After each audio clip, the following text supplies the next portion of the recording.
And turning now to Charleston, South Carolina, where NBC's Kathy Park is. Kathy, high tide is supposed to hit in literally just a few minutes there. What's it like right now? Gotti, well, Idalia has been downgraded to a tropical storm, but we are seeing and witnessing these extreme and dangerous conditions. I want to set the scene for you. We are right by the battery, and behind me is the seawall, and beyond that is the Charleston Harbor. And I would say in the past hour and a half or so, we were actually on that seawall. We were seeing some of the waves crashing over, but it was nothing like what we are experiencing right now. All of that water is now pushed farther inland. I would say I'm standing at about a foot of water right now, and it continues to rise. Officials are saying, look, if you don't have to be out, do not be out right now. But we have seen several groups just kind of taking this storm all in. As you mentioned, high tide, we're just a few minutes away, but it could coincide, of course, with these tropical storm conditions, and it could only exacerbate the flooding in this area. Throughout the day today here in Charleston, a lot of the residents began preparing for this storm. They started stacking up sandbags. We saw the same thing just a few minutes away along King Street. A lot of the businesses closed early because they were preparing for something like this. This is just the beginning, Gotti. We anticipate conditions will only worsen, deteriorate during the overnight hours. So it kind of remains to be seen how much worse it could get. And Kathy, we know of at least one tornado that was reported there. It's a pretty crazy video. So on top of the tropical storm warning, you're also dealing with high tides and a tornado watch?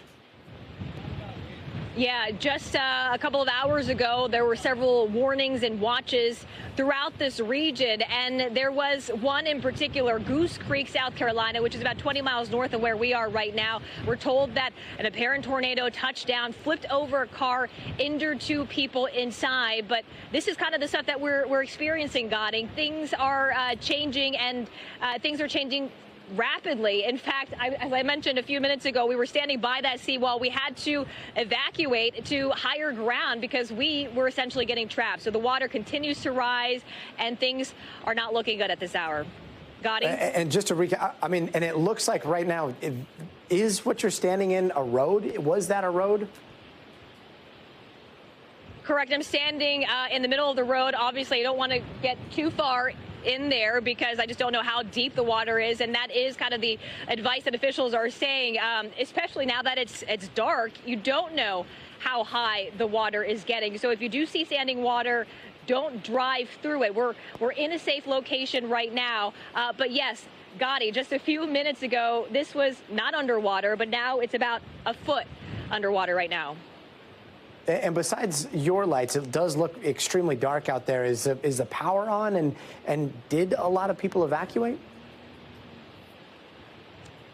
From our understanding, a lot of these homes, it appears the lights are still on. We're actually being lit up by our vehicle because it has gotten so dark in the area, but that really is a big concern, especially during the overnight hours, and that's why officials are urging people to stay indoors. You just don't know how bad the conditions will be, and you just don't know what you'll come across, especially with nightfall.